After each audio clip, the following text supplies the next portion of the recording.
Yes, हम sequence series के chapter को कंटिन्यू रखते हैं।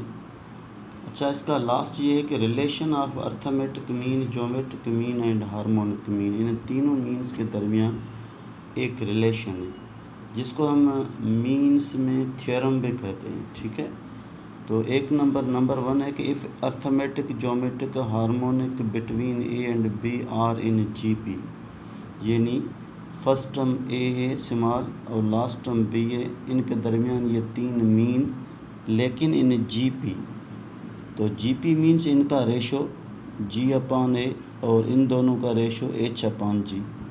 जब ये क्रॉस होगा इस तरीके से तो ये एक कंडीशन बन गई, एक रिलेशन बन गई, एक थ्योरम बन गया कि geometric mean square is equal to arithmetic mean into harmonic mean, यानी square of geometric mean is equal to dash is equal to product of arithmetic and harmonic. तो ये एक प्रूफ है। ये वी नो ज्योमेट्रिक मीन का formula whole square under root square cancel A B, और arithmetic mean की value और ये हार्मोनिक की, तो ये 2:2 में कैंसिल होगा और ये ए प्लस बी कैंसिल, तो लेफ़्ट में भी ए बी और राइट में ए बी, ये वेरीफाई भी हो गया। यानी एक नंबर 1 रिलेशन या theorem geometric square is equal to A into H, लेकिन शर्त है कि इनको ज्योमेट्रिक प्रोग्रेशन में रखना है। नंबर 2 एक थ्योरम है, if A and B are two positive numbers but equal, two positive equal numbers, जब पॉजिटिव नंबर्स तो ज्योमेट्रिक मीन आपको लेनी है ग्रेटर देन ज़ीरो, यानी ये वाला फार्मूला पॉजिटिव वाला। तो ये शर्त याद रखना कि अगर A and B are two real equal numbers positive तो arithmetic equal to geometric equal to harmonic. अच्छा, अगर कहा जाए कि A and B are two negative real number, फिर भी तो तीनों की वैल्यू सेम होगी, यानी तीनों की रिज़ल्ट सेम आएगी, लेकिन क्या है कि ज्योमेट्रिक आपको लेनी है माइनस और square root of A B, इस तरीके से। ठीक है, ये ज्योमेट्रिक मीन लेनी है आपको। अच्छा, मैंने एक एग्जांपल दिया है। फ़र्ज़ कीजिए ए की वैल्यू आपके पास है बी के वैल्यू के बराबर, यानी 4। ये अर्थमेटिक मैंने निकाली है, ये ज्योमेट्रिक निकाली है, ये हार्मोनिक निकाली है, तो तीनों की वैल्यू के रिज़ल्ट आप देखो सेम है। It means arithmetic equal to geometric equal to harmonic. इस तरीके से अगर आपने ए की वैल्यू -4 ली है, बी की वैल्यू -4 ली है, फिर भी आपको आंसर मिलेगा नेगेटिव में, लेकिन arithmetic equal to geometric equal to harmonic. अच्छा, तीसरी एक रिलेशन है कि if A and B are two positive real numbers and they are unequal, unequal means distinct, A की वैल्यू बी के बराबर नहीं है, तो क्या करना है। फ़र्ज़ कीजिए मैंने एक एग्जांपल लिया है, ए इक्वल टू 2 और बी इक्वल टू 8, दोनों values not equal to and positive, तो अर्थमेटिक ग्रेटर देन ज्योमेट्रिक होगा, ग्रेटर देन हार्मोनिक, यानी ये एक रिलेशन है। जो अर्थमेटिक का आंसर आएगा वो ज्योमेट्रिक से बड़ा होगा और ज्योमेट्रिक का जो आंसर आएगा वो हार्मोनिक से बड़ा होगा, लेकिन पॉजिटिव है, इसलिए ज्योमेट्रिक की वैल्यू जो आपको लेनी है वो ग्रेटर देन ज़ीरो लेनी है। ठीक है, इस तरीके से एक रिलेशन और भी है। अगर A and B are two negative real numbers, यानी ए की वैल्यू है -2, बी की वैल्यू है -8, ये मैंने सपोज़ किया है, कोई और वैल्यू भी, तो अर्थमेटिक के जो आंसर रिज़ल्ट आएगी वो लेस देन ज्योमेट्रिक होगी, वो लेस देन हार्मोनिक होगी। यानी कभी क्या होगा, एमसीक्यू में सिर्फ इन दो की रिलेशन आएगी, अर्थमेटिक लेस देन ज्योमेट्रिक, या आएगी ज्योमेट्रिक लेस देन हार्मोनिक, या अर्थमेटिक लेस देन ज्योमेट्रिक।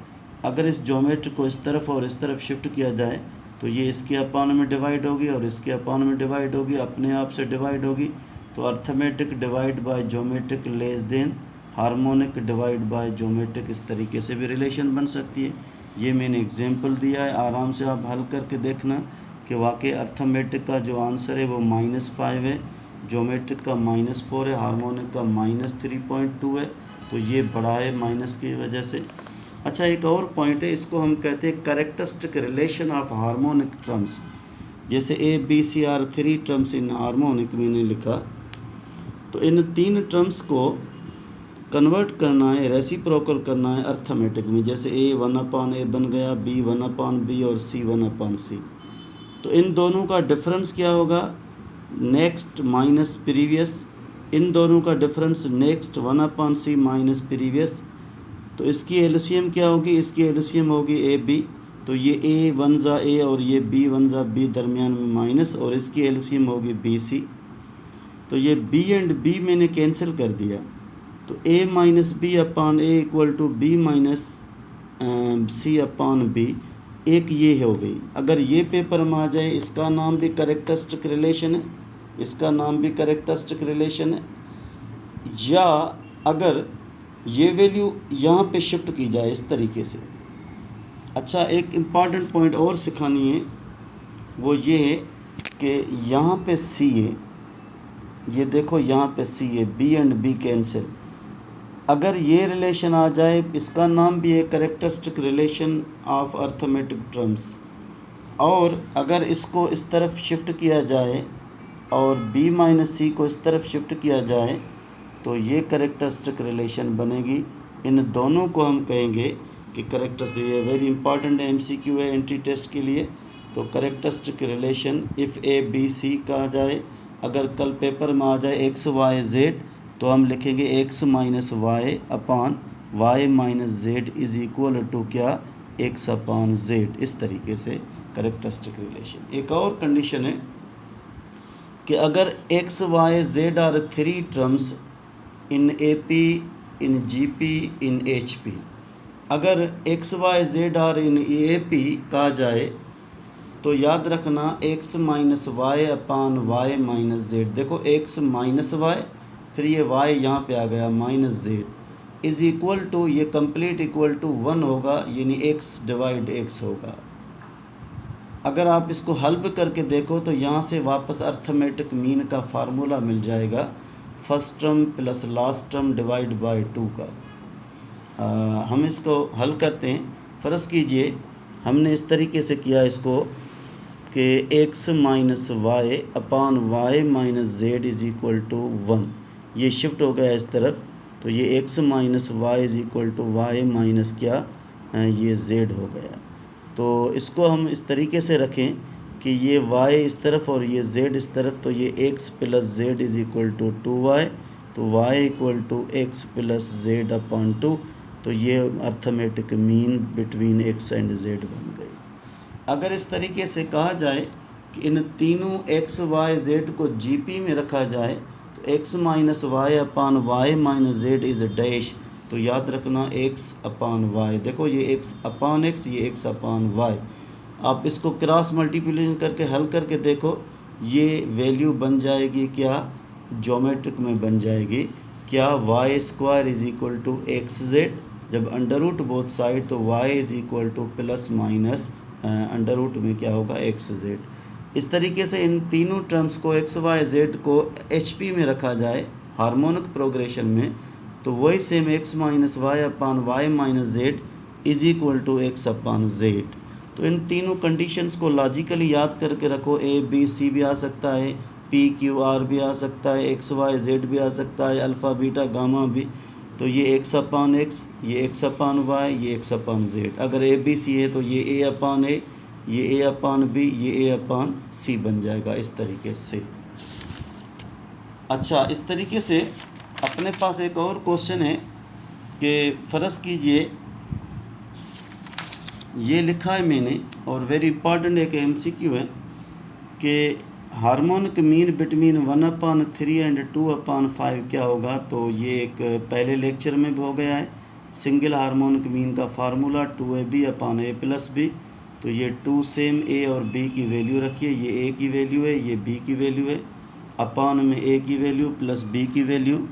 तो ये 2 2 ज़ा 4 अपान 3 5 ज़ा 15, अपान की मैंने LCM ली है, तो LCM अब कैंसिल, 4/11, ये हार्मोनिक मीन हो गई बिटवीन 1/3 एंड 2/5। और इस तरीके से ये लिखा हुआ है 15 20 30, वेरी इंपॉर्टेंट MCQ है कि क्या ये अर्थमेटिक है। आप देखो 20 और 15 का डिफरेंस 5 है, लेकिन 30 और 20 का डिफरेंस 5 नहीं है, तो ये अर्थमेटिक नहीं है। अगर 20 को 15 से डिवाइड किया जाए, 30 को 20 से, ये ज्योमेट्रिक भी नहीं बन रही है, क्योंकि ना कॉमन रेशो है और ना ही कॉमन डिफरेंस है। तो इसको हल करने का तरीका क्या है कि हमें कैसे पता कि हार्मोनिक में ये शामिल होगा। तो सबसे पहले उसको आप रेसिप्रोकल करके देखो। अब इनका डिफरेंस क्या मिल रहा है, क्योंकि ये अब अर्थमेटिक हो गई। तो इन दोनों की एलसीएम क्या होगी, इन दोनों की एलसीएम होगी 60।